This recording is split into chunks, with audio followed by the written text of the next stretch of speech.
प्यारे दोस्तों, आज की कहानी दिल को दहला देने वाली है। ये कहानी है पाकिस्तान की एक मासूम नाबालिग लड़की फरीहा की, जिसकी जिंदगी खुशियों से भरी थी, मगर ये खुशियां ज्यादा दिन टिक नहीं पाईं। फरीहा माँ बाप की लाडली बेटी थी, मगर एक दिन उसकी जिंदगी पर ऐसा अंधेरा छा गया जिससे वो कभी उबर न सकी। एक रात फरीहा के अब्बा को गोली मार दी गई और वो इस दुनिया से हमेशा के लिए चले गए। फरीहा और उसकी माँ ने बहुत रोया, मगर वक्त के साथ जवानी भरी जिंदगी गुजारने के लिए उसकी मां साहिबा ने एक शख्स से शादी कर ली। लेकिन साहिबा को क्या पता था कि जिस शख्स को उसने अपने घर का सहारा समझा, वही एक दिन उसकी बेटी के लिए सबसे बड़ा खतरा बन जाएगा। एक रात के आखिरी हिस्से में जब पूरी दुनिया नींद में डूबी थी, तभी वो शैतान सौतेला बाप फरीहा के कमरे में दबे पांव घुस आया। फरीहा गहरी नींद में थी, मगर तभी उसकी आंख खुली और उसने जो देखा, उसके पैरों तले जमीन खिसक गई। उसकी आंखों के सामने उसका सौतेला बाप खड़ा था। उसकी नीयत के इरादे साफ थे।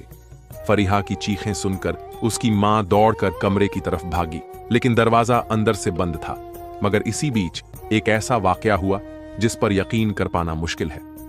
फरीहा की खूबसूरती का एक दीवाना था, पीपल के पेड़ में रहने वाला जिन्न। जब फरीहा की चीखें उस जिन्न तक पहुंची तो पूरा माहौल बदल गया। जिन्न ने गुस्से में कांपते हुए फरीहा के सौतेले बाप पर ऐसा वार किया कि वो तड़प उठा। लेकिन दोस्तों, ये तो सिर्फ शुरुआत थी। इसके बाद जो हुआ वो और भी चौंकाने वाला था। फरीहा की जिंदगी में एक ऐसा मोड़ आया जिसने उसकी किस्मत ही बदल दी। वो जिन्न फरीहा से इस कदर मोहब्बत करने लगा कि उसने फरीहा को एक ऐसी पेशकश की जिसे सुनकर फरीहा की रूह तक कांप उठी। आखिर वो पेशकश क्या थी? क्या फरीहा ने जिन्न की मोहब्बत को कबूल किया? और उस सौतेले बाप का क्या हुआ जिसने फरीहा की जिंदगी को नर्क बना दिया था? इसका राज जानने के लिए पूरी कहानी जरूर सुनिए। आगे जो होने वाला है वो आपके रोंगटे खड़े कर देगा। तो चलिए अब कहानी को सुनते हैं। फरीहा को खुद भी अंदाजा नहीं था कि उसकी बेबसी और डर से निकली हुई सिसकियां किसी अनदेखे वजूद तक जा पहुंचेंगी। वही रात थी जब उसका सौतेला बाप अंधेरे कमरे में घात लगाए बैठा था और फरीहा डर के मारे दुपट्टा सीने से लपेटे कांपती हुई सहन के कोने में मौजूद पुराने पीपल के दरख्त के नीचे जा छुपी, आंखों में आंसू, दिल में हौलनाक खौफ।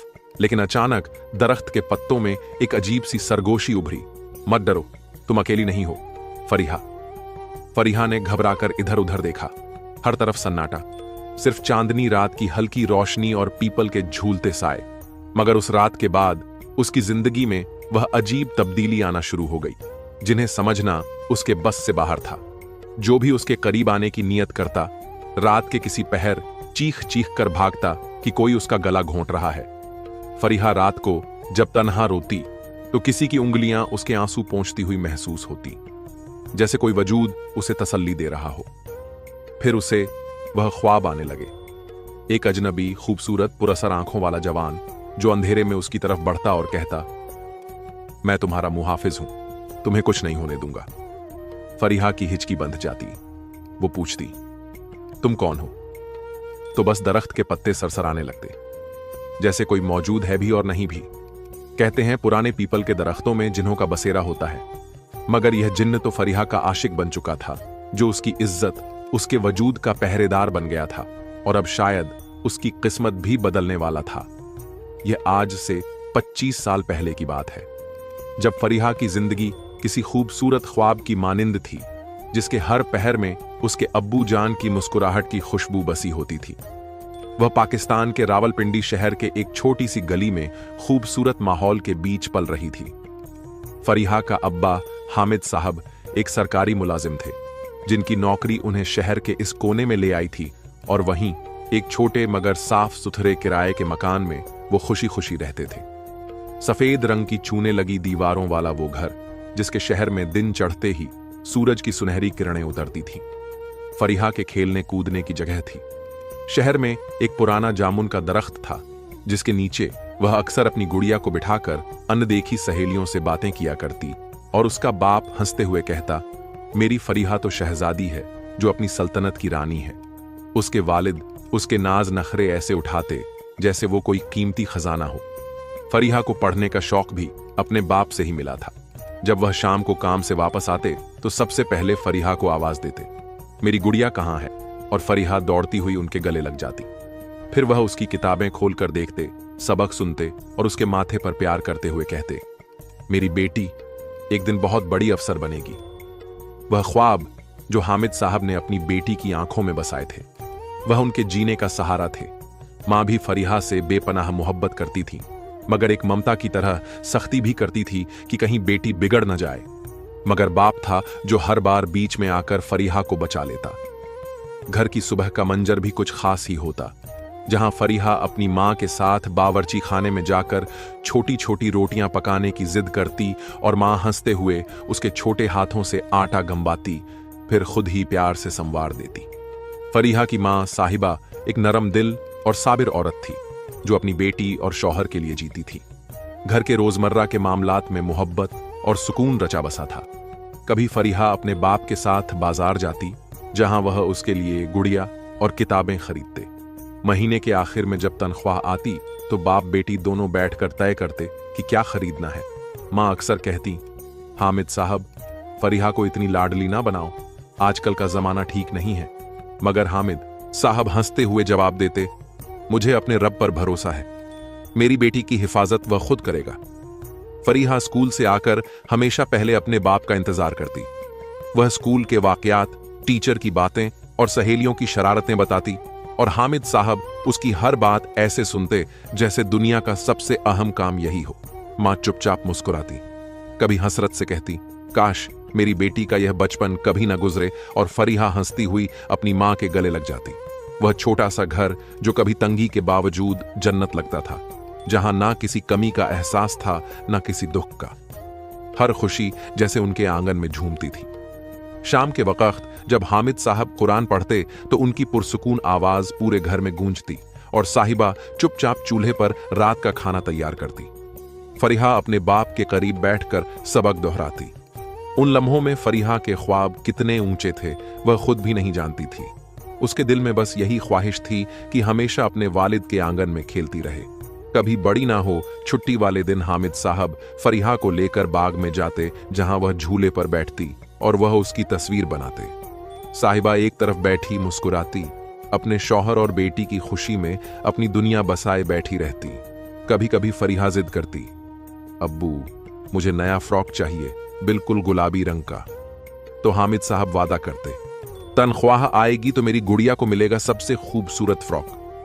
ऐसा लगता था जैसे उनके घर में सिर्फ खुशी ही खुशी है, जैसे कुदरत ने उन्हें हर गम से महफूज रखा है। फरीहा को यह नहीं मालूम था कि जिंदगी के खेल में कभी कभी खुशियों के महल भी अचानक चकनाचूर हो जाते हैं। वह हर दिन को कीमती मोती की तरह जीती थी। हर पल में बाप के साए की पनाह उसे दुनिया के हर खौफ से महफूज रखती थी। मां की ममता और बाप की शफकत उसके गिर्द एक ऐसी दीवार बनी थी जिसे वह अब भी समझती थी। फरीहा को लगता था कि उसके अब्बू उसके सब ख्वाब पूरे करेंगे। कभी वह बड़े बड़े स्कूलों में जाएगी, मां के लिए सोने के कंगन लेगी, बड़े घरों में रहेगी। वह अक्सर अपने वालिद को कहती, अब्बू जब मैं बड़ी हो जाऊंगी आपको गाड़ी लेकर दूंगी, फिर आप पैदल नहीं जाया करेंगे दफ्तर। और हामिद साहब उसकी पेशानी चूमते, इंशाअल्लाह मेरी बेटी, तू एक दिन मेरा फख्र बनेगी। यही वह पुरसुकून मोहब्बत भरी सादा सी मगर खुशहाल दुनिया थी जो फरीहा की आंखों में बसी थी, जिसमें मां बाप का साया, अपने छोटे से घर का सहन, स्कूल की राह, शाम का कुरान और अब्बू की उंगली थामे बाजार जाना ही सारी कायनात था। लेकिन किस्मत को शायद उनके नसीब में इतनी खुशी ज्यादा अरसे तक मंजूर नहीं थी। फरीहा की यह जन्नत जो उसके मासूम ख्वाबों का महल थी, एक दिन एक ऐसी कयामत खेज शाम में टूटने वाली थी जिसका तसव्वुर भी फरीहा या उसके मां बाप ने कभी नहीं किया था। वक्त अपनी रफ्तार से आगे बढ़ रहा था, लेकिन फरीहा के ख्वाब और उम्र दोनों जैसे पंख लगाकर उड़ने लगे थे। वह अब 8वीं क्लास की तालिबा यानी स्टूडेंट थी, ज़हीन, खूबसूरत और शर्मीली सी, जो हर वक्त अपने अब्बू के साए में खुद को महफूज महसूस करती थी। स्कूल में जब छुट्टी होती तो सब बच्चियां अपने अपने वालिदैन के साथ रवाना हो जाती, मगर फरीहा की आंखें हमेशा अपने अब्बू को तलाश करती। आज भी जैसे हर रोज होता था, वह अपने अब्बू की राह तक रही थी। अपने नीले दुपट्टे के किनारे उंगलियों में लपेटती, हल्की सी मुस्कुराहट के साथ सोचती कि अब्बू आते ही उसे कौन सी नई बात बताएंगे। शायद आज भी वह उसे उसकी पसंदीदा आइसक्रीम लेकर देंगे या फिर नए जूते जो वह पिछले हफ्ते दुकान के शीशे के पीछे देखकर आई थी। और फिर कुछ ही लम्हों में दूर से उसके अब्बू अपनी मोटर बाइक पर आते दिखाई दिए। हल्की सी गर्द उनके साथ उड़ती आ रही थी, जैसे वह वक्त के साथ दौड़ रहे हों। फरीहा की आंखों में चमक आ गई। अब्बू, कहते हुए वह तेजी से आगे बढ़ी और बाइक पर बैठ गई। हामिद साहब ने हमेशा की तरह प्यार से उसके सर पर हाथ फेरा। मेरी गुड़िया कैसी रही आज की पढ़ाई? फरीहा ने मुस्कुराकर जवाब दिया। अब्बू, आज टीचर ने मेरी तारीफ की। कहती है फरीहा क्लास की सबसे अच्छी बच्ची है। हामिद साहब की आंखों में चमक आ गई, जैसे सारी दुनिया की खुशियां उनकी मुट्ठी में आ गई हों। रास्ता मामूल के मुताबिक था। शहर की पुरानी तंग गलियां, दुकानों पर लोगों का हुजूम, रेहड़ी वाले बच्चों का शोर। फरीहा अपने अब्बू से चिपकी बैठी सुकून और मोहब्बत के हिसार में खुद को महफूज समझ रही थी। मगर जैसे जैसे बाइक आगे बढ़ रही थी, अचानक गली के आखिर से अजीब सा शोर बुलंद होने लगा।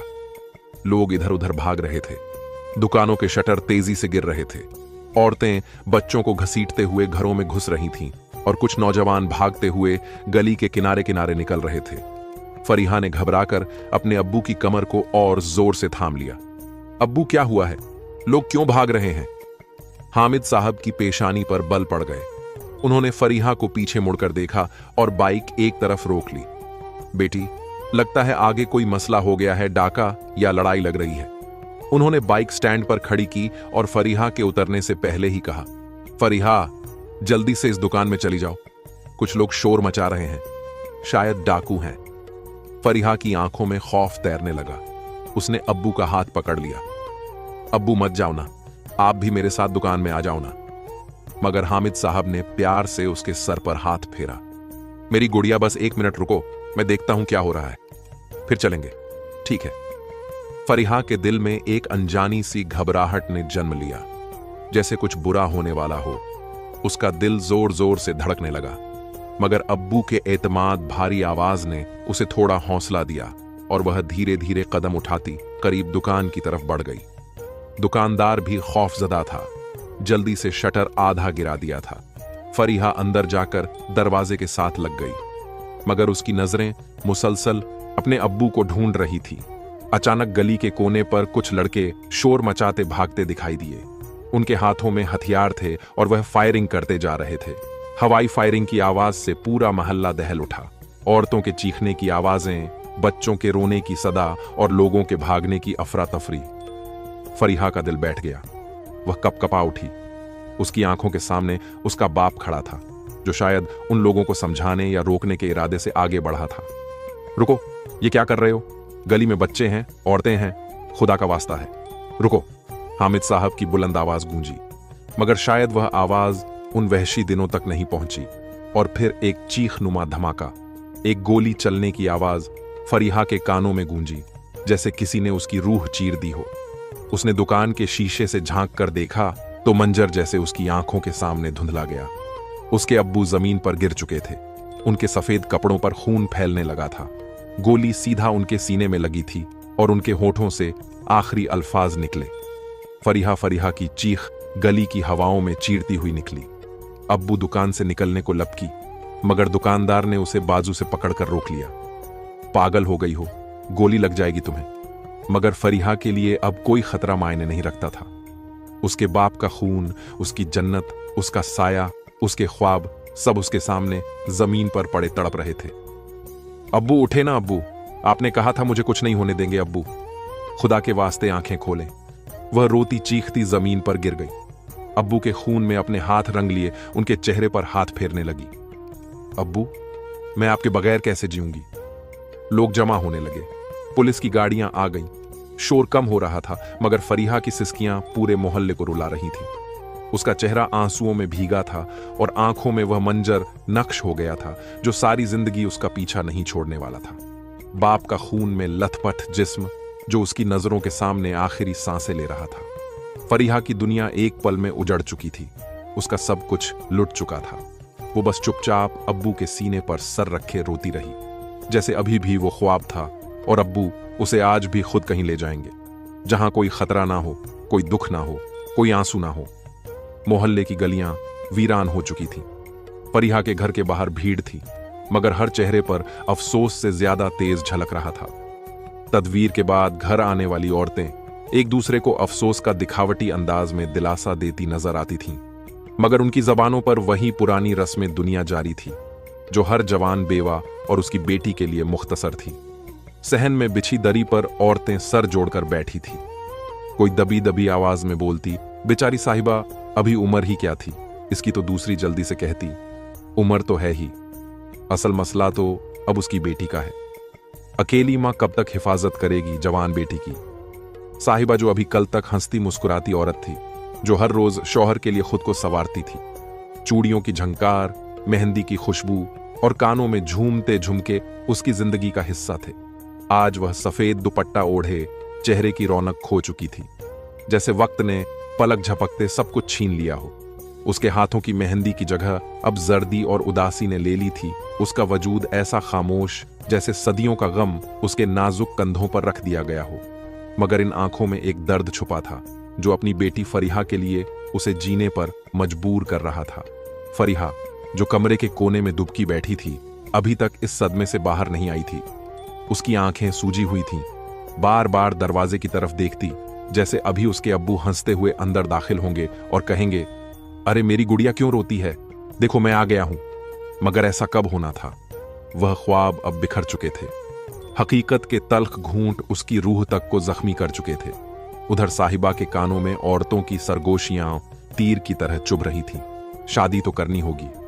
अब साहिबा को कम से कम बच्ची को बाप जैसा सहारा मिल जाएगा। कोई कहती, मोहल्ले के रशीद की मां कह रही थी कि उनका लड़का बेवा से निकाह कर लेगा। कम अज कम फरीहा का भी मसला हल हो जाएगा।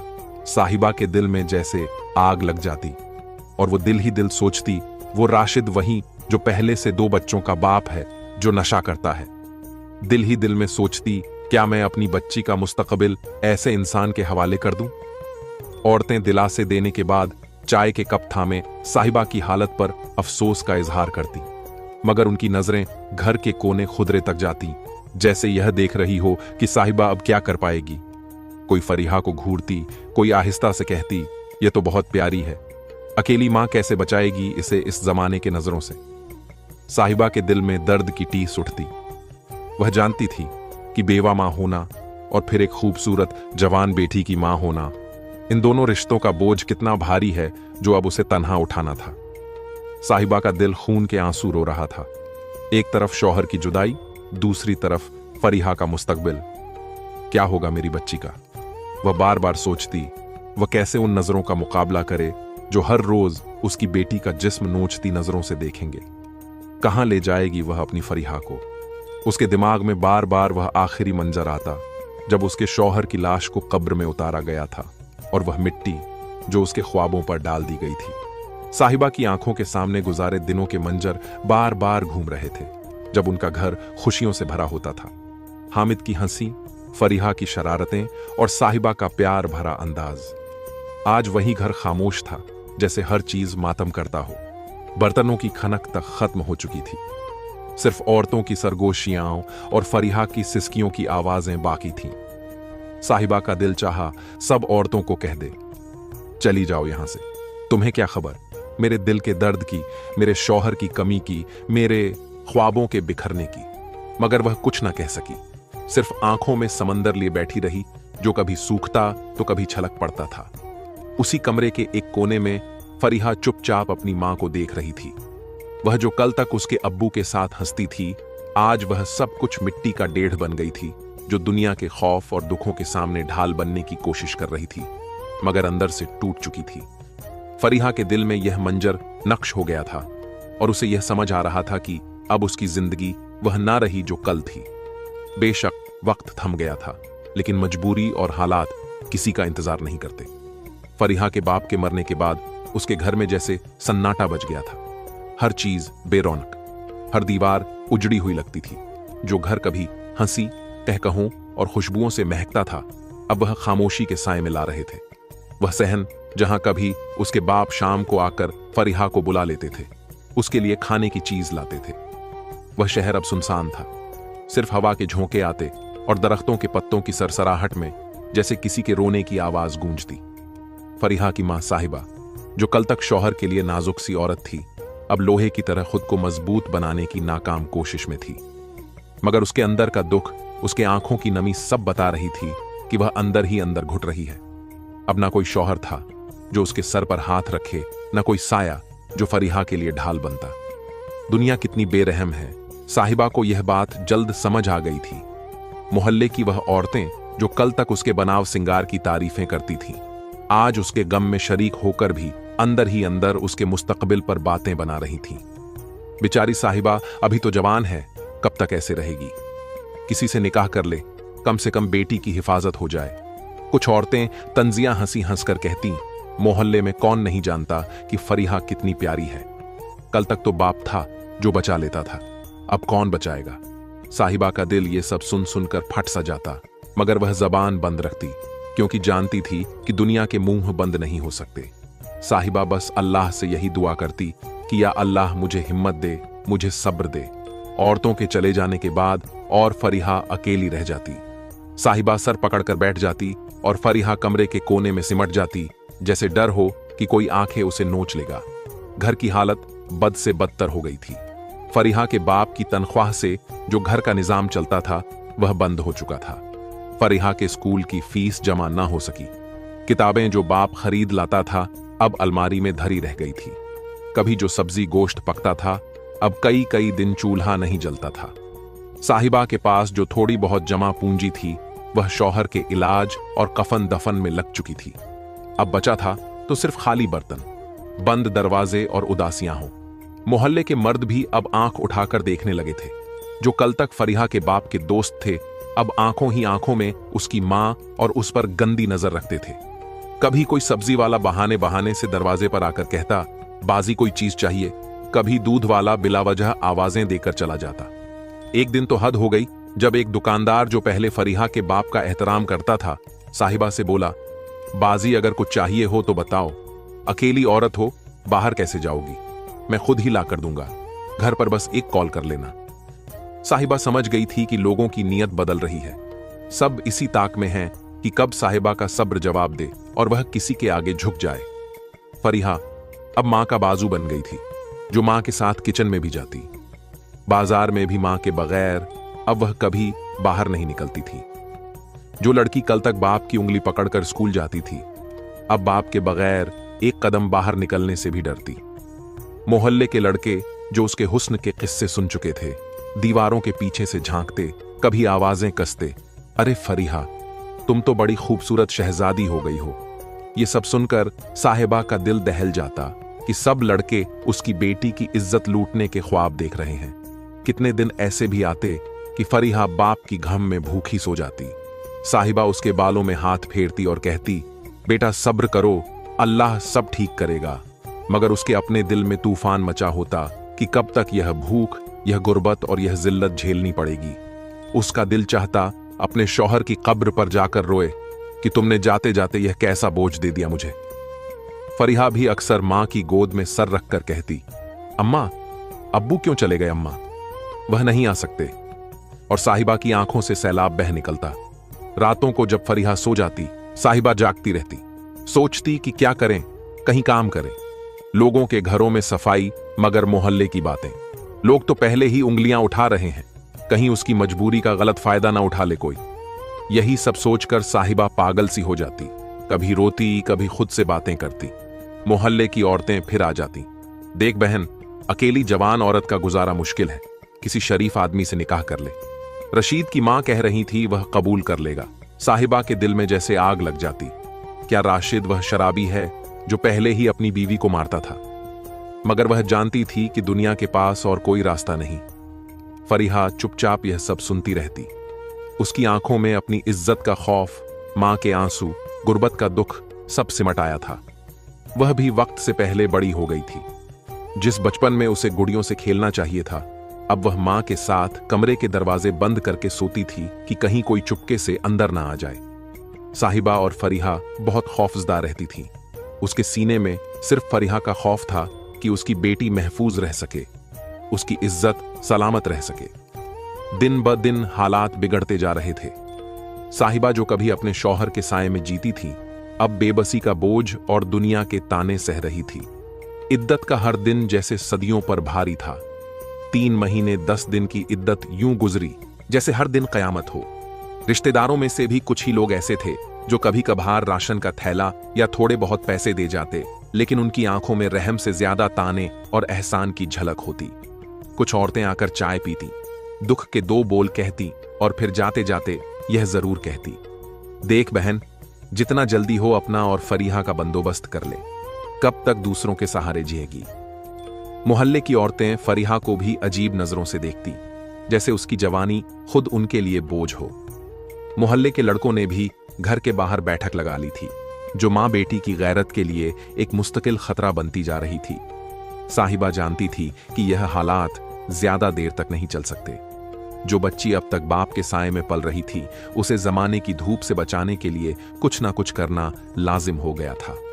इद्दत के दिन तो जैसे अल्लाह का अजाब बन चुके थे। घर में चूल्हा ठंडा पड़ने लगा। साहिबा दिन में भीगती आंखों से बैठती और रात के अंधेरे में सिसक सिसक कर रोती। फरीहा बार बार मां के पास आती, उसके आंसू पोंछती, मगर वह बच्ची होकर भी मां का दुख समझती थी। फरीहा को देखकर साहिबा के दिल में हर वक्त एक खौफ बैठा रहता, कब तक मैं इसे इन दरिंदा सिफत लोगों से बचा सकूंगी। इद्दत मुकम्मल होते ही साहिबा ने फैसला किया कि अब किसी का आसरा नहीं, मुझे खुद अपने पांव पर खड़ा होना होगा। दूसरों के आगे हाथ फैलाना उसने कभी ना सीखा था, और अब तो उसके शौहर की रूह भी कब्र में तड़पती होगी कि उसकी बेवा और बेटी को लोग ताने दे रहे हैं। साहिबा ने फैसला कर लिया कि अब काम ढूंढना होगा। वह कपड़े बदलकर मोहल्ले की एक जानने वाली औरत रूबीना के पास गई, जो पहले भी लोगों के घरों में काम कर चुकी थी। साहिबा ने जब अपनी मुश्किल बताई तो रूबीना ने कहा, एक बंगला है बहुत बड़ा, एक बूढ़ी औरत और उसका बेटा रहते हैं, तुम चलो तो वहां बात करा दूं। साफ सुथरा काम है, औरत बीमार है, बस घर संभालने वाली चाहिए। साहिबा ने फौरन हामी भर ली, क्या पता यही अल्लाह का दिया रास्ता हो। अगले दिन रूबीना के साथ उस बंगले पर पहुंची। शानदार महल जैसा घर, अंदर का सुकून, माहौल साफ सुथरा, सहन जैसे वक्त वहीं थम गया हो। अंदर एक बड़ी उम्र की औरत चारपाई पर लेटी थी और साहिबा की निगाह उसके बेटे पर पड़ी, जो 40 के करीब उम्र का एक दराज औरत, गहरी संजीदा आंखों वाला शख्स था।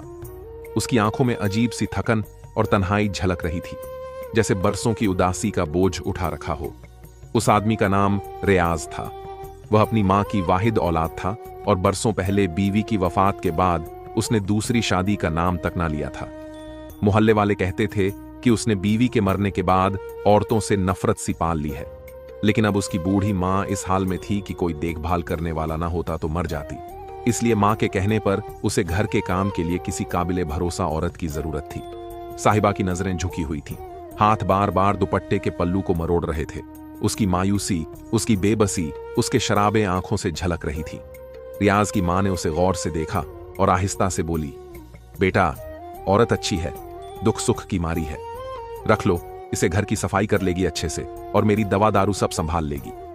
रियाज कुछ देर खामोश रहा, जैसे किसी गहरी सोच में हो, फिर बोला, काम तो साफ सुथरा है, हम शरीफ लोग हैं, तुम्हें फिक्र की जरूरत नहीं, बस मां का ख्याल रख लेना। रियाज ने हां कर दी। यूं साहिबा की जिंदगी में एक नया मोड़ आया। वह रोज उस बंगले में आती, रियाज की मां का ख्याल रखती, सफाई करती, खाना बनाती और शाम होते ही घर वापस लौट जाती। लेकिन वक्त के साथ साथ साहिबा ने महसूस किया कि रियाज की निगाहों में भी कोई ऐसा राज छुपा है जो वो जाहिर नहीं करता। वह बहुत संजीदा, खामोश रहने वाला आदमी था, मगर कभी कभी अजीब सी गहरी नजर से साहिबा को देखने लगता। साहिबा इस राज को ना समझ पाई, मगर कम से कम वह खुश थी कि अब फरीहा की तालीम का खर्च निकल आता था और चूल्हे में आग जलने लगी थी। लेकिन किस्मत ने अब भी इम्तिहान मुकम्मल नहीं किया था। अभी साहिबा को इस बंगले में काम करते ज्यादा दिन नहीं हुए थे कि एक दिन शाम के वक्त फरीहा अपने स्कूल से घर लौटी तो उसके चेहरे पर अजीब सी परेशानी और खौफ छाया हुआ था।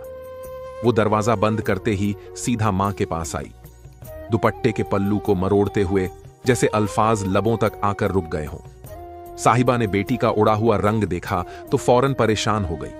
पास बिठाकर नरमी से बोली, क्या हुआ फरीहा, क्यों इतनी घबराई हुई हो, सब खैरियत तो है ना?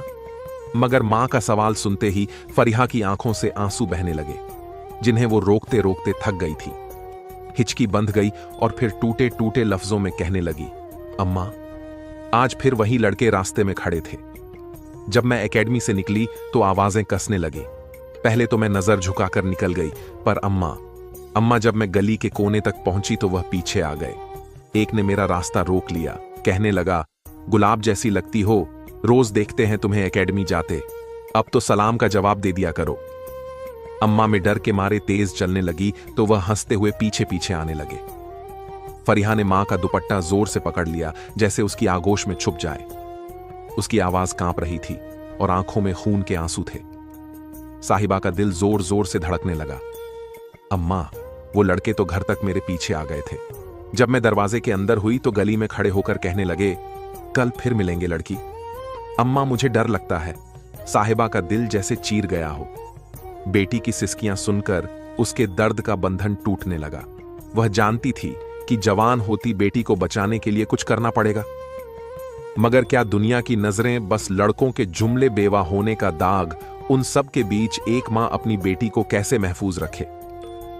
वह आसमान की तरफ देखकर आंखों ही आंखों में रब से फरियाद करने लगी, या अल्लाह, तू ही हमारी लाज रखना, कहां ले जाकर बिठा दिया है मुझे। दिन गुजरते जा रहे थे। हालात की तलखी जैसे साहिबा के अंदर एक फैसला पुख्ता करती जा रही थी। वह बार बार फरीहा से कहती, बेटी, औरत को कभी मर्द के बगैर सहारा नहीं मिलता। हम कब तक लोगों के सामने हाथ फैलाएंगे, कब तक किसी के दर पर रोटी के लिए जाएंगे। फरीहा बार बार समझाती, अम्मा मैं काम कर लूंगी, आप फिक्र ना करो, आप मेरी मां हो, मेरा सब कुछ हो, आपके होते मुझे किसी मर्द की जरूरत नहीं। मगर साहिबा के दिल पर बरसों की मजबूरियों की धूल जम चुकी थी। वह बेटी की बात सुनकर हमेशा आसमान की तरफ देखती और कहती, जब तक सर पर मर्द का हाथ ना हो, दुनिया बातें बनाती है। बेवा और यतीम औरतों की दुनिया में कोई जगह नहीं फरीहा। आखिर काफी सोच विचार करने के बाद फिर वह दिन भी आया जब साहिबा ने फरीहा की मर्जी के खिलाफ बूढ़ी अम्मा के बेटे से शादी के लिए हामी भर ली, जहां वो काम करती थी। साहिबा की आंखों में शायद एक आस थी कि अब बेटी के लिए छत मयस्सर होगी, कोई देखभाल करने वाला होगा। फरीहा ने कितनी ही बार आंखों में आंसू लिए मां का दुपट्टा खींचकर कहा, अम्मा, खुदा के लिए ऐसा मत करो, मुझे आपकी इज्जत प्यारी है, मैं जॉब करूंगी, आपका सहारा बनूंगी, लेकिन इस आदमी से शादी ना करें। मगर साहिबा की आंखों के सामने शायद फाकों की वो रातें नाचती थीं जब लोगों के दर पर जाकर अंगार के घूंट पिए थे। उसने सिर्फ बेटी के बालों पर हाथ फेरा और फैसला कर लिया। शादी सादगी से हो गई। मोहल्ले की औरतें कह रही थीं, चलो भला हो साहिबा के नसीब जागे, अब तो शायद सुकून का सांस ले। मगर फरीहा के दिल में तूफान था। वह सबके बीच खामोश बुत बनी मां को देखती रही, जैसे उसके सारे ख्वाब टूट चुके हों। शादी की पहली सुबह फरीहा मां के पहलू में चुपचाप बैठी थी। आंखों में सुर्खी रात की नींद वैसे ही आंखों से कोसों दूर थी। साहिबा ने बेटी के सर पर हाथ फेरा और कहने लगी, बेटी, अब सब ठीक हो जाएगा, देखना अब जिंदगी बदल जाएगी। अभी मां की बात मुकम्मल भी न हुई थी कि अंदर से वही आदमी यानी फरीहा का सौतेला बाप बाहर आया। हाथ में चाय का कप था और नजरें किसी बहाने फरीहा पर ही टिकी हुई थीं। अरे फरीहा बेटा, यही नाम है ना तुम्हारा? फरीहा ने नजरें झुका ली। जी, वह बस इतना ही बोली। वह मुस्कुराया, एक ऐसी मुस्कुराहट जिसमें फरीहा को अजीब सा खौफ महसूस हुआ, जैसे वह उसकी खामोशी को भी सुन रहा हो। उसने पूछा, बेटी कौन सी क्लास में पढ़ती हो? फरीहा ने आहिस्ता से जवाब दिया, मैट्रिक के एग्जाम देने हैं। मगर दिल जोर जोर से धड़क रहा था। अच्छा, बहुत समझदार लगती हो, पढ़ाई करती हो, अच्छा है। उसके अल्फाज सीधे सादे तो थे, मगर फरीहा को उनकी नजरों की तपिश अपनी हड्डियों तक उतरती महसूस हो रही थी। वह बार बार मां की तरफ देखती, जो खुशी में बेखबर थी, जैसे अब जिंदगी सुधर जाएगी। इन चंद लम्हों की गुफ्तगू में फरीहा को एहसास हो गया था कि यह आदमी कुछ और है। उसकी नजरें, उसकी मुस्कुराहटें, सब कुछ फरीहा को अंदर तक हिला रही थीं। वह आदमी जो बाहर सबके सामने नरमी से बात करता। जब जब साहिबा दूसरे कमरे में जाती या अम्मा के पास होती, तब उसकी नजरें फरीहा के वजूद पर पड़ जाती थीं। कुछ ही दिन गुजरे थे कि बूढ़ी अम्मा की तबीयत एकदम बिगड़ गई। फरीहा और साहिबा ने बहुत खिदमत की, दवा दारू करवाई, मगर किस्मत को कुछ और मंजूर था। एक रात वह खामोशी से दुनिया से रुखसत हो गई। घर में कोहराम मच गया। साहिबा की सास का इंतकाल हो गया और अब तो फरीहा का दिल और भी खौफ धड़कने लगा। बेटी फरीहा, अब तो हम बिल्कुल अकेले रह गए। साहिबा रोते रोते फरीहा से लिपट गई। फरीहा ने मां को मजबूती से थामा, लेकिन उसके दिल में अब मां के इस फैसले का बोझ भी था और उस आदमी का खौफ भी जो हर दिन उसकी तरफ एक नई नजर से देखता था। बूढ़ी अम्मा की वफात के बाद जैसे घर में खामोशी का एक पहाड़ उतर आया था। अब वह बंगला पहले जैसा नहीं रहा। वही सहन, वही पीपल का दरख्त जो उस हवेली के बीचों बीच खड़ा था, मगर अब साए और गहरे हो गए थे। फरीहा अपने दिल की धड़कनों को संभालती मां के चेहरे पर एक फर्जी सुकून देखकर चुप रहती, लेकिन दिल में तूफान बढ़ता जा रहा था। बूढ़ी अम्मा की कफन दफन को कुछ ही दिन गुजरे थे। साहिबा अब खुद को समेटने की कोशिश कर रही थी, मगर अंदर ही अंदर वह भी खौफजदा थी कि अब सिर्फ वह और फरीहा इस सुनसान से बंगले में रह गए थे। बाहर से सब कुछ ठीक लगता था। मोहल्ले की औरतें आकर ताजिया करके चली जाती, लेकिन अंदर उस घर में फरीहा की दुनिया बदलने लगी थी।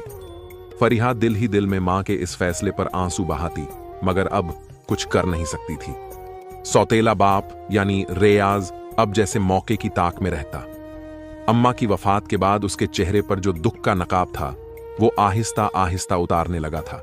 साहिबा के सामने तो वह नरमी और खुलूस का ढोंग करता, मगर जैसे ही किसी काम से दूसरे कमरे में जाती, रेयाज की नजरें फरीहा के वजूद को इस तरह घूरने लगती कि फरीहा का दिल हलक में आ जाता। एक दिन शाम के वक्त साहिबा बाजार गई हुई थी। फरीहा अपने कमरे में बैठी किताब खोले बैठी थी, मगर उसका दिल पढ़ाई में नहीं लग रहा था। अचानक रियाज कमरे के दरवाजे पर आकर खड़ा हो गया। फरीहा, बेटा क्या पढ़ रही हो? उसने नरमी से कहा, मगर उसकी आवाज में एक अजीब सी लहर थी जिसे फरीहा ने फौरन महसूस कर लिया। फरीहा घबरा गई, किताब बंद की और बोली, बस ऐसे ही होमवर्क कर रही थी। रियाज मुस्कुराया और आहिस्ता आहिस्ता अंदर आ गया। बेटा, अब तो मैं तुम्हारा बाप हूं। इतना तो हक बनता है कि अपनी बेटी के साथ बात करूं, थोड़े प्यार भरे लम्हे गुजारूं। फरीहा के हाथों से पसीना बह निकला, दिल जोर जोर से धड़कने लगा। उसने किताबें समेटी और बोली, मैं अम्मा का इंतजार कर रही हूं। वह बाजार गई है, आती होंगी। सौतेले बाप ने एक नजर उसे ऊपर से नीचे देखा, फिर हंसते हुए बोला, हाँ हाँ, अम्मा तो आ ही जाएंगी, लेकिन इतना डरने की क्या बात है। आओ ना, यहां आकर बैठो, मुझे भी अपना दुख सुनाओ, थोड़ा करीब आओ। फरीहा पीछे हटने लगी। नहीं, मैं ठीक हूं। उसके लहजे में कंपकपाहट थी। वह आहिस्ता आहिस्ता उसके करीब आने लगा। बेटी, कहती हो तो बाप का फर्ज है ना तुम्हें प्यार देना। दुनिया में सब छोड़कर मैंने तुम्हारी मां को सहारा दिया है, अब तुम भी तो हमारी हो ना। फरीहा का दिल कांपने लगा, आंखों में खौफ साफ झलक रहा था। वह जल्दी से किताबें लेकर उठने लगी तो रियाज ने उसका हाथ पकड़ लिया। अरे अरे, कहां जा रही हो? इतनी जल्दी किस बात की? फरीहा ने हिम्मत जुटाई और हाथ छुड़ाने की कोशिश की। मुझे अम्मा के पास जाना है, छोड़ो मुझे। रियाज ने एक पल के लिए उसकी कलाई को जोर से थामा, जैसे उसकी बेबसी का मजा ले रहा हो। उसकी नजरों में खास तौर हवस की चमक थी जो फरीहा को अंदर तक हिला गई। फिर बाहर दरवाजे की आवाज आई। साहिबा वापस आ गई थी। फरीहा ने फौरन मौका गनीमत जाना और झटके से हाथ छुड़ाकर बाहर भाग गई। उसने पीछे से कहा, अरे बेटा, डर क्यों गई? मैं तो बस बात कर रहा था। फरीहा अम्मा के गले लग गई, जैसे मां की छांव में उसे कुछ सुकून मिला हो, मगर दिल अब भी जोर जोर से धड़क रहा था। साहिबा उसकी घबराहट को समझ न सकी, बस प्यार से उसके सर पर हाथ रखा। क्यों बेटी, सब ठीक है ना? फरीहा ने होंठ भींच लिए, कुछ ना कहा। दिल में सोचा, अगर अम्मा को बता दिया तो क्या होगा? वह तो इस वक्त इस मर्द को छोड़ने के हक में नहीं। वह सहारा समझती है। इस आदमी को वह रात फरीहा के लिए किसी कयामत से कम ना थी। वह अपने बिस्तर पर आकर लेट गई, मगर नींद आंखों से कोसों दूर थी। दिल में एक ही सवाल था, क्या अब मेरी जिंदगी ऐसे ही ख्वाब में कटेगी? और उधर सहन के बीचों बीच खड़ा पीपल का दरख्त जो हवा में साये साये करता झूम रहा था, जैसे सब कुछ देख रहा हो, सब जानता हो और शायद कुछ करने का इरादा रखता हो। फरीहा की आंखों में आंसू थे, मगर उसे खुद खबर न थी कि इस बंगले में सिर्फ रियाज नहीं, कोई और भी छुपा बैठा है जो उसकी हर धड़कन सुन रहा है, हर आंसू का राज जानता है। फरीहा को क्या मालूम था कि अंधेरी रात के पर्दे में इस पीपल के साये में कोई है जो उसके लिए पहली बार अब हरकत में आने वाला है। अगले दिन दोपहर के वक्त उसका दिल बोझल हो रहा था। फरीहा सहन के बीचों बीच पीपल के उस बड़े दरख्त के नीचे आकर चुपचाप बैठ गई। हवा के हल्के हल्के झोंके उसके बालों को बिखेर रहे थे, मगर वह बिल्कुल साकित बैठी रही। उसकी आंखों से आंसू खामोशी से बह रहे थे, जैसे अंदर की सारी घुटन, सारी बेबसी उनके रास्ते बाहर निकाल रही हो। वह कल रात वाले वाकये को भुला नहीं पा रही थी। बार बार रियाज की जहर भरी निगाहें, उसका हाथ पकड़ना, करीब आने की कोशिश करना, सब उसके जहन में किसी नसीहत की तरह घूम रहा था। वह मां को सब कुछ बताना चाहती थी। दिल में बारहा सोचा कि जाकर अम्मा के गले लगकर रो पड़े और बोले कि अम्मा, यह आदमी वह नहीं है जो तुम समझ रही हो। यह खतरनाक है, यह गंदा है, यह हमें तबाह कर देगा। मगर फरीहा को यह भी याद था कि उसकी मां किस तरह इस आदमी को अपने जीने की आखिरी उम्मीद बना चुकी थी। साहिबा जैसे अब उस आदमी के लिए जीना सीख गई थी। वह जो कल तक लोगों के सहारे चलती थी, अब उसे रियाज की हर खुशी में अपनी जिंदगी देखती थी। फरीहा ने कई बार देखा था कि अम्मा रियाज के लिए नए नए खाने बनाती, उसकी पसंद के कपड़े धोकर इस्त्री करती, उसके जूते तक साफ करती, जैसे वह उसका शौहर नहीं बल्कि कोई बादशाह हो। उसकी हर बात सुनना, हर नखरा बर्दाश्त करना। साहिबा के लिए अब मोहब्बत नहीं, मजबूरी भी बन चुकी थी, क्योंकि साहिबा जानती थी कि अब अगर यह आदमी भी छोड़ दे तो हम मां बेटी के पास कोई सहारा नहीं बचेगा। लोगों के तंजिया जुमले, ससुराल की बातें, रिश्तेदारों की जलील, सब साहिबा को तोड़ चुके थे। मोहल्ले की औरतें जब भी आती तो साहिबा को नसीहत करती देख, साहिबा, मर्द का दिल रखने की जरूरत है। मर्द तो सोने की चिड़िया है, जो काबू आ जाए तो नसीब खुल जाते हैं। और साहिबा इन बातों को दिल से लगा बैठी थी। उसे लगने लगा था कि अब अगर वह इस मर्द को खुश रखेगी तो शायद फिर कभी जिंदगी की किश्ती किनारे ना लगे। यही सोच थी जो साहिबा को रियाज के इशारों पर नचा रही थी। लेकिन फरीहा, वह तो जैसे मां की आंखों से ओझल ही हो गई थी। साहिबा का सारा ध्यान अब रियाज पर था और फरीहा बस एक साए की तरह उस घर के कमरों में घूमती थी। न कोई उसका दुख पूछता, न उसकी खामोशी सुनता। वह दिल में दर्द छुपाए घूमती और जब घुटन बढ़ जाती तो आकर उसे पीपल के नीचे बैठ जाती। पीपल के दरख्त की शाखें जैसे उसके दुखों की गवाह थीं। वह दरख्त जो जाने कब से उसे सहन में खड़ा था।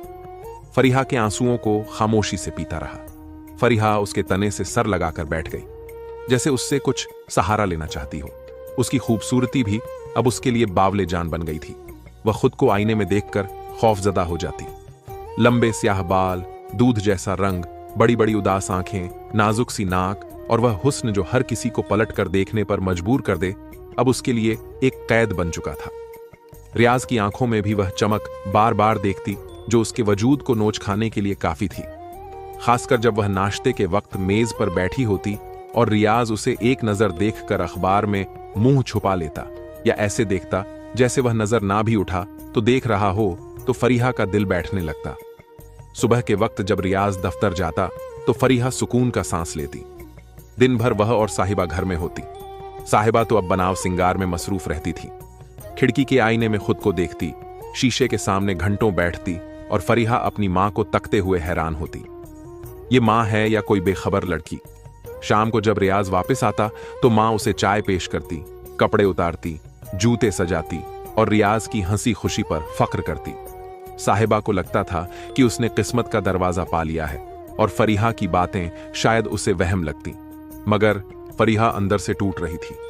वह जानती थी कि उसकी मां जिस मर्द पर भरोसा कर रही है वही किसी दिन उसकी दुनिया उजाड़ देगा।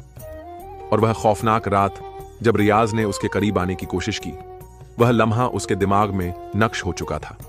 उसके ख्वाब, उसकी नींद सब छिन गया था। अब वह हर वक्त चौकन्नी रहती, दरवाजे की तरफ देखती रहती कि कब मां कमरे में आए, कब कोई बाहर निकले। उसका दिल चाहता था चीख चीख कर कहे कि मां, यह मर्द हमारे लिए खतरा है, तुम क्यों नहीं देखती? मगर मां की आंखों पर मोहब्बत और मजबूरी की पट्टी बंधी थी और फरीहा वह शहर में बैठे बैठे आसमान को ताकने लगती।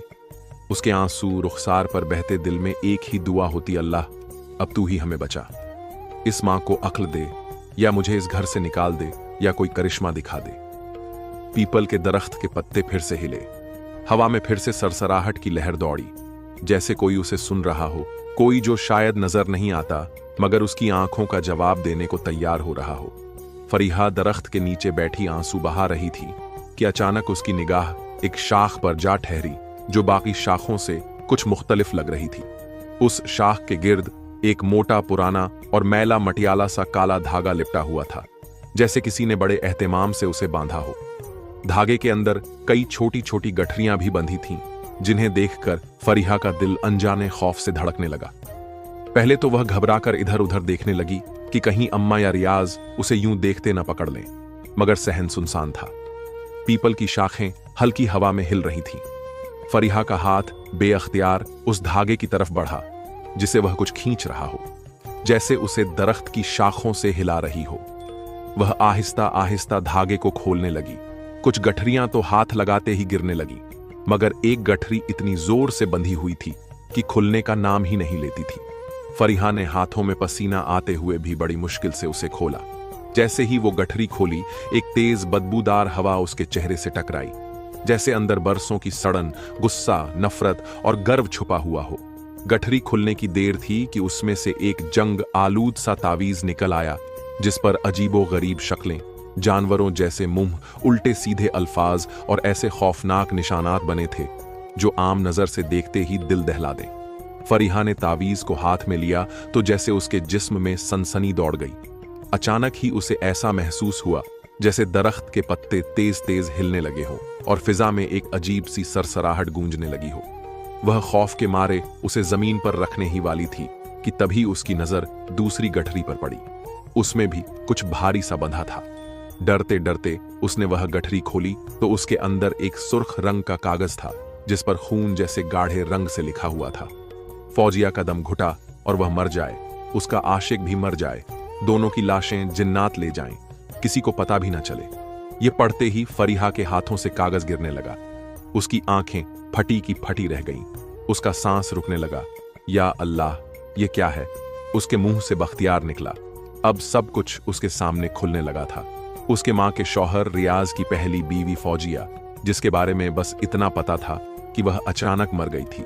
वह किसी और से मोहब्बत करती थी और रियाज ने उस पर काला जादू करवाया था, ऐसा जादू जिसके नतीजे में वह बेचारी अपनी मोहब्बत समेत जान से हाथ धो बैठी थी और शायद वह आशिक भी मार दिया गया था। फरीहा के तो जैसे पांव तले जमीन निकल गई। उसे समझ नहीं आ रहा था कि वह इस राज का क्या करे। अपने कानों में मां की बातें गूंजती सुन रही थी, बेटा रियाज जैसा मर्द किस्मत वालों को मिलता है। अब हमारी जिंदगी तो संवर गई है, मगर फरीहा के दिल में तूफान मचा था।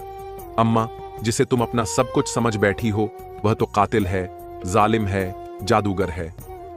और तभी फरीहा को याद आया उस रात का वह वाकया जब रियाज उसके करीब आने की कोशिश कर रहा था। क्या वह भी मुझ पर वैसा ही जुल्म करना चाहता था जैसे फौजिया के साथ किया? फरीहा के रोंगटे खड़े हो गए। वह तावीज और कागज को हाथ में लिए कांप रही थी। दिलो दिमाग में सवालों का तूफान था। उसी लम्हे जैसे पीपल की शाखें जोर से हिली, तेज आंधी चली। फरीहा ने घबराकर सर ऊपर उठाया तो उसे लगा जैसे शाखों के बीचों बीच कोई साया, कोई धुंधला सा वजूद हरकत कर रहा हो। उसे अजीब सी सरगोशियां सुनाई दी। मुझे आजाद कर दिया। सालों से कैद था, तुमने बंध तोड़ा है, तुमने मुझ पर एहसान किया है। फरीहा की तो चीख निकलते निकलते रह गई। उसकी आंखों के सामने वो स्याह साया और ज्यादा तेज होता जा रहा था। शायद वह कोई जिन्न था जो उसे ताबीज में कैद था, जो सालों से अपनी रिहाई का मुंतजिर था। अब फरीहा को समझ आ रहा था कि यह सब खेल इस घर की बर्बादी का है। वह जादू जो उस घर पर किया गया, वह शख्स जिसमें एक जिन्नात कैद था और जो जिन्नात आजाद हुआ है, शायद वही उसे इस अंधेरे से निकाल सके। फरीहा के हाथ कांप रहे थे, आंखों में आंसू थे, दिल में खौफ और उम्मीद का अजीब इंतजार था। रात का सन्नाटा गहरा होता जा रहा था। कमरे में खामोशी से सो रही थी। उसे क्या खबर थी कि रियाज, जिसे वह अपना सब कुछ मान बैठी थी, आज उसकी बेटी की इज्जत पर डाका डालने का इरादा रखता है। फरीहा के कमरे का दरवाजा आहिस्ता से खुला और रियाज अंदर दाखिल हुआ। उसके चेहरे पर खूबसूरत थी, आंखों में शैतानी चमक और नशे से लाल आंखें खौफनाक लग रही थीं। क्या सोच रही हो? इतनी रात को आओ, आओ मेरे पास, रियाज ने बंद दरवाजे के साथ लगते हुए कहा। उसके अल्फाज फरीहा के दिल में तीर की तरह चुभे। फरीहा कांपते हाथों से खुद को बचाने की कोशिश करती रही। उसने चीखना चाहा, मगर बाहर सुनने वाला कोई नहीं था। रियाज उसकी तरफ बढ़ा और उसके करीब आकर उसका बाजू पकड़ा। इतनी खूबसूरत हो, अब तुम ही मेरा दिल बहलाओ की फरीहा की चीख निकलने ही वाली थी कि उसकी जुबान लड़खड़ा गई और वह रोते रोते बोली, या अल्लाह मुझे बचा ले, कोई मुझे बचा ले। इतने में अचानक कमरे के कोने से एक भयानक आहट हुई। दीवारों पर सियासत लहराने लगा। रियाज घबराकर पीछे हटा, मगर जैसे ही उसने पलटकर देखा, सामने एक सुर्ख आंखों वाला जिन्न खड़ा था। उसकी आंखें आग की तरह दहक रही थी, चेहरे पर शदीद गुस्सा और आवाज भारी। रुक जा जालिम, अब एक और औरत की इज्जत बर्बाद नहीं होगी। फरीहा सहम कर कमरे के एक कोने में सिमट गई। रियाज का रंग फक हो गया, उसके होंठ कांपने लगे। कौन है तू? जिन्नज़ादा ने कदम बढ़ाए, पूरा कमरा उसकी दहशत से लरज गया। फरीहा रोते रोते बोल उठी, मेरी इज्जत बचा लो खुदा का वास्ता, मैं तुम्हारी हर शर्त मानूंगी, बस मुझे बचा लो। जिन्न गुस्से से बोला, फरीहा, जिस दिन तुमने वो धागा खोला मैं आजाद हुआ। मैं तुम्हारा मुहाफिज हूं, कोई तुम्हारी तरफ मैली आंख से नहीं देख सकता। अगले ही लम्हे उसने रियाज को गर्दन से पकड़ लिया, उसकी सांस बंद करने लगा। रियाज ने छुटकारा पाने की हर कोशिश की, मगर जिस जादू की गिरफ्त में आकर उसका जिस्म अकड़ने लगा। फरीहा ने अपने चेहरे पर हाथ रख लिए, मगर दिल ही दिल में शुक्र अदा किया। रियाज ने आखिरी सांस ली और वहीं दम तोड़ दिया। फरीहा कांपती हुई जिन्नात के कदमों में गिरी। शुक्रिया मेरी जिंदगी बचाने के लिए। अब अल्लाह का वास्ता इस लाश को गायब कर दो, ऐसे जैसे उसने फौजिया बेचारी के साथ किया था। मुझे मां के सामने शर्मिंदा ना होना पड़े। जिन्नात ने आसमान की तरफ देखा और कहा, दुनिया समझेगी कि वो किसी काम से बाहर गया और कभी न लौटा। वो इंसानों के दरमियान से ऐसे मिट जाएगा जैसे कभी था ही नहीं। फिर उसने लाश की तरफ देखा, एक फूंक मारा और पलक झपकते में रियाज की लाश आंखों से ओझल हो गई। अगले दिन साहिबा को यही लगा कि रियाज किसी काम से गया है और दिन गुजरते गए। फरीहा मां के पास बैठी रही, मगर दिल ही दिल में सोचती रही कि कब अपनी मां को सच बताए। चंद दिन बाद वही जिन्न साफ शफाक इंसान के रूप में साहिबा के घर आया, निहायत बनवाकर खूबसूरत नफीस इंसान की शक्ल में। सफेद कपड़े पहने, चेहरा चमकदार और आंखों में गहराई। उसकी चाल में एक ठहराव और चेहरे पर एक अजीब सा सुकून था। साहिबा ने हैरत से दरवाजा खोला तो उसने कहा, मैं फरीहा का रिश्ता मांगने आया हूं। साहिबा की आंखों में खुशी के आंसू आ गए। उसने सोचा, जिंदगी में पहली बार मेरी बेटी को कोई अच्छी नजर से देखने आया है, कोई रिश्ता लेकर आया है। हाय अल्लाह, तेरा शुक्र है, मेरी बच्ची के नसीब खुल गए। उसकी आंखों से खुशी के आंसू झरने लगे। उसने बिना कुछ कहे सिर झुका लिया। फिर फरीहा की शादी बड़ी सादगी से उस नेक दिल जिन्न से हो गई। कोई तामझाम नहीं, कोई शोर शराबा नहीं, बस घर के लोग, कुछ करीबी रिश्तेदार और अल्लाह का नाम लेकर निकाह हुआ। जिन्न ने फरीहा को हक मेहर में बहुत सारी सोने चांदी हीरे जवाहिरात और सबसे बड़ी नेमत अपनी मोहब्बत और वफादारी का वादा भरा। फरीहा ने जब जिन्न की आंखों में देखा तो उसमें उसे अपने लिए इश्क और इज्जत के अलावा कुछ नजर नहीं आया। फरीहा ने सोचा, शायद मेरी तकदीर में यही लिखा था कि एक इंसान की शक्ल में जिन्न मेरी हिफाजत करेगा। निकाह के बाद जिन्न ने फरीहा से कहा, तुम्हें अब किसी से डरने की जरूरत नहीं है, अब मैं तुम्हारी हिफाजत करूंगा। फरीहा की आंखें भर आईं। उसने जिन्न का हाथ थाम लिया और कहा, अब मुझे किसी चीज का डर नहीं, जब तुम साथ हो तब अल्लाह मेरे साथ है। दिन गुजरते गए। फरीहा और जिन्न की जिंदगी सुकून और खुशियों से भर गई। फरीहा को अब वो खौफ नहीं रहा था जो रियाज की मौजूदगी में था। जिन्न ने फरीहा को हर खुशी दी, उसके नखरे उठाए, उसके गम बांटे। फरीहा की हर हंसी जिन्न के लिए जन्नत थी। एक दिन फरीहा ने जिन्न से कहा, तुम तो जिन्न हो, क्या तुम्हें इंसानों जैसी मोहब्बत महसूस होती है? जिन्न ने हल्की मुस्कान के साथ कहा, मोहब्बत का कोई रूप नहीं होता फरीहा, मैं जिन्न हूं, लेकिन मेरे दिल में वही एहसास है जो एक इंसान के दिल में हो सकता है। मोहब्बत को जात, धर्म और रूप से नहीं तोला जा सकता, बस एहसास की गहराई मायने रखती है। फरीहा ने जिन्न की आंखों में झांका तो उसे वहां अपनी तस्वीर नजर आई। जिन्न ने फरीहा की हथेली पर किस किया और कहा, मैंने तुमसे दिल से मोहब्बत की है फरीहा, और ये मोहब्बत ताउम्र चलेगी। फरीहा की आंखें भीग गईं। उसने जिन्न के सीने से लगकर कहा, तुमने मुझे हर डर से आजाद किया है, अब मैं तुम्हारे साथ हर रास्ते पर चलूंगी। फिर एक दिन फरीहा ने अपनी मां को कमरे में बिठाया, मां के हाथ पकड़कर कहा, अम्मा, एक बात बतानी है जो शायद आपके लिए सुनना मुश्किल हो। साहिबा ने घबराते हुए कहा, क्या हुआ बेटा? फरीहा ने कहा, अम्मा, जिस दिन मैंने पीपल के दरख्त से वो तावीज निकाला था, उसी दिन रियाज की सच्चाई मेरे सामने आई। वो बहुत बुरा इंसान था। उसने फौजियों पर भी जादू किया था। उसने मुझे भी बर्बाद करने की कोशिश की थी, लेकिन अल्लाह ने मुझे बचा लिया। साहिबा हैरत से बोली, ये क्या कह रही हो फरीहा? फरीहा ने जिन्न की तरफ देखा, जो अब अपना असली रूप दिखा चुका था। सुर्ख आंखें, मगर मोहब्बत भरा अंदाज। फरीहा ने कहा, अम्मा, ये इंसान नहीं, जिन्न है। इसी ने मेरी इज्जत बचाई, रियाज को रोका और आपके लिए इज्जत का बंदोबस्त किया। इसने मेरी जान बचाई। साहिबा की आंखों में आंसू आ गए। उसने जिन्न के सामने हाथ जोड़ ली और कहा, तुमने मेरी बच्ची की जिंदगी बचाई। मैं तुम्हारी शुक्रगुजार हूं। अगर तुम ना होते तो शायद मेरी बच्ची मर जाती या जीते जी मर जाती। जिन्न ने कहा, नहीं अम्मा, मैंने वही किया जो अल्लाह ने मुझे करने का हुक्म दिया था। फरीहा, मेरी जिम्मेदारी है। मैंने बस अपनी मोहब्बत निभाई है।